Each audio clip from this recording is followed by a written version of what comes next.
Oke, teman-teman, ketemu lagi di part 3 ya, bidang hidrologi desain jembatan untuk TB Dispro 1 ya. Jadi pada kesempatan kali ini kita akan belajar untuk normalisasi penampang sungai ya. Kalau kemarin kita udah belajar untuk sedimentasi ya. Kita udah sampai di sedimentasi ya. Penampang sungai akibat sedimentasi selama 20 tahun gitu ya. Kita sudah sampai di tahap ini. Nah, pada kesempatan kali ini kita akan melakukan rencana normalisasi gitu ya. Sebenarnya normalisasi ini sifatnya adalah opsional ya, bisa dilakukan bisa tidak gitu ya.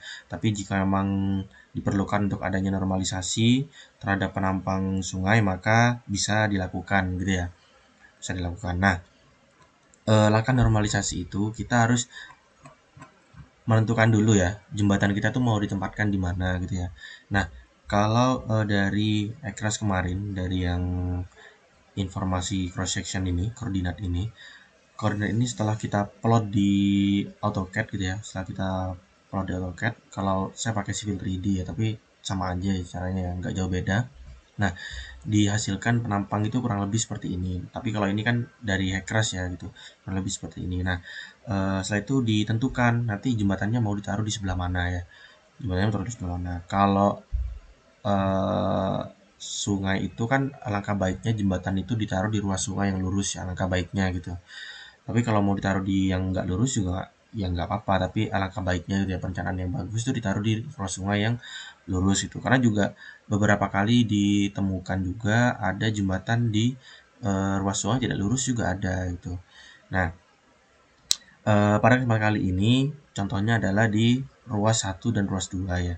Nah, diambil contoh ruas 1 ruas 2 ini untuk penempatan jembatannya. Jadi anggap kotak warna biru keunguan nih sebagai jembatan yang akan kita bangun di antara ruas sungai di cross section 1 dan di cross section 2 gitu ya.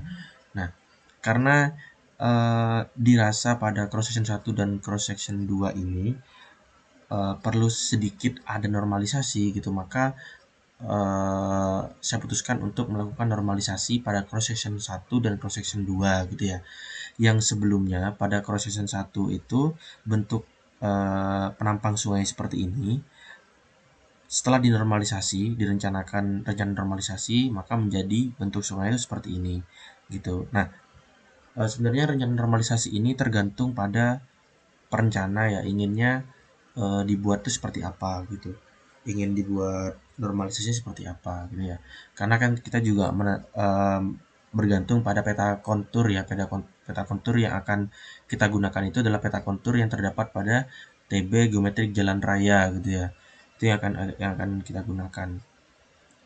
Nah, nanti silakan bisa dilihat teman-teman di petanya masing-masing gitu ya, seperti apa konturnya gitu ya, kontur ininya, kontur petanya gitu. Nah, kalau dari normalisasi yang saya rencanakan, jadi di cross section 1 ya, cross section 1 saya itu mengubah atau menormalisasikan penampang yang awalnya seperti ini menjadi seperti ini dengan melakukan galian dan timbunan gitu ya di beberapa titik elevasi gitu ya. Ada di titik di STA 0, STA 5, 15,6, kemudian di STA 43, 55, dan 60. Yang awalnya STA tersebut elevasinya adalah sekian, saya normalisasi menjadi sekian gitu ya.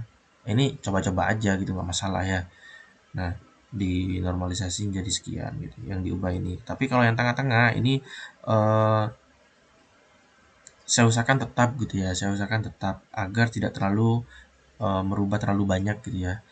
Artinya kalau di keadaan real ya, sebenarnya di lapangan gitu kan, semakin kita hemat budget untuk menormalisasi itu kan semakin baik gitu ya.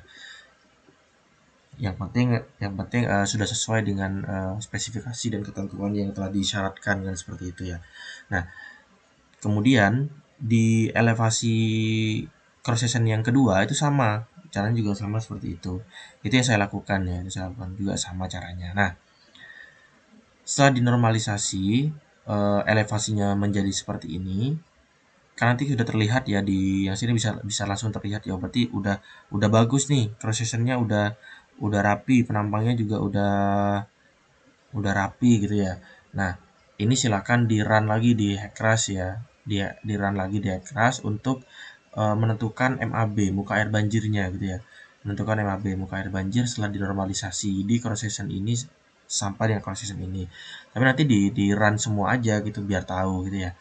Nah, dari hasil run di Hexcraft itu ya diperoleh ada perubahan X gitu ya, ada perubahan lebar sungai akibat normalisasi. Ya bisa kita lihat dari gambarnya ini ya, karena kalau di gambar ini kan bisa terlihat gitu ya, ini kan lebar ya, lebar berarti X-nya dia lebar gitu 31,37 meter sampai gitu ya. Nah, tapi kalau setelah dinormalisasi dia semakin menyempit gitu ya, semakin menyempit menjadi 24,54 termasuk tinggi juga ada perubahan gitu ya. Nah, ini data-data ini bisa langsung teman-teman dapatkan di Hexcraft gitu ya melalui prosedur yang sama seperti prosedur pada video sebelumnya gitu ya untuk mendapatkan nilai X dan nilai Y gitu. Nah, setelah dinormalisasi untuk cross section 1 dan cross section 2 didapatlah hasil normalisasinya itu seperti ini ya. Jadi elevasi di cross section 1 itu sebesar 243,3 dan di cross section 2 sebesar 243,33 gitu ya. Nah, ini pasti beda ya, karena kalau ini nggak beda berarti airnya nggak jalan kan, nggak punya kemiringan berarti ya, gitu. Nah, setelah eh, dinormalisasi seperti ini, kita cek di gambar 3D-nya ya, 3D view model di Hexcraft itu. Nah, biasanya nanti akan sudah eh, terlihat gitu ya di cross section mana dia eh, yang dinormalisasi gitu ya.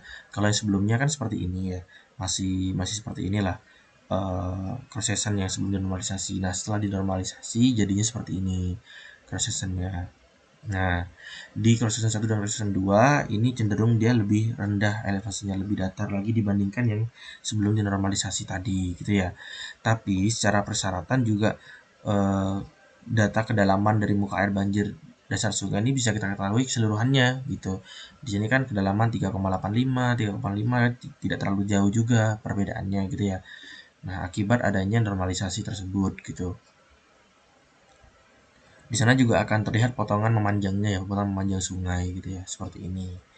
Nah, ini juga ada perbedaan tentunya antara sebelum dinormalisasi dan setelah dinormalisasi gitu. Itu adalah cara normalisasi atau rencana normalisasi. Nah, untuk normalisasi yang langsung di Hexcraft itu memang tidak eh, saya berikan caranya gitu ya, tapi teman-teman bisa coba cari-cari referensi lain di video-video yang lain gitu ya terkait normalisasi langsung atau rencana normalisasi pada Hexcraft langsung gitu ya. Tapi ini yang saya berikan adalah cara normalisasi yang eh, dilakukan pada Excel saja gitu ya. Setelah dinormalisasi di Excel, dicoba-coba di Excel, baru di run di Hexcraft gitu. Nah, mungkin itu saja terkait rencana normalisasi untuk mencari muka air banjir setelah normalisasi ya. Elevasi muka air banjir setelah normalisasi gitu. Dan sekali lagi normalisasi ini sifatnya opsional ya gitu ya. Bisa dilakukan bisa tidak tergantung sungai yang digunakan gitu ya. Tuh, dan normalisasi ini juga nanti ada kaitannya dengan penempatan abutmen dan struktur gitu ya, penempatan abutmen dan struktur. Nah, untuk penjelasan berikutnya akan kita lanjutkan di part berikutnya gitu ya. Nah, untuk teman-teman yang sudah menonton video ini, mohon bantuannya juga untuk di subscribe ya di sini dan di like gitu ya. Untuk mendukung channel ini berbagi informasi seputar teknik sipil lainnya gitu. Nah, mungkin itu saja yang bisa kita bahas hari ini. Selanjutnya akan kita lanjutkan di part berikutnya. Terima kasih.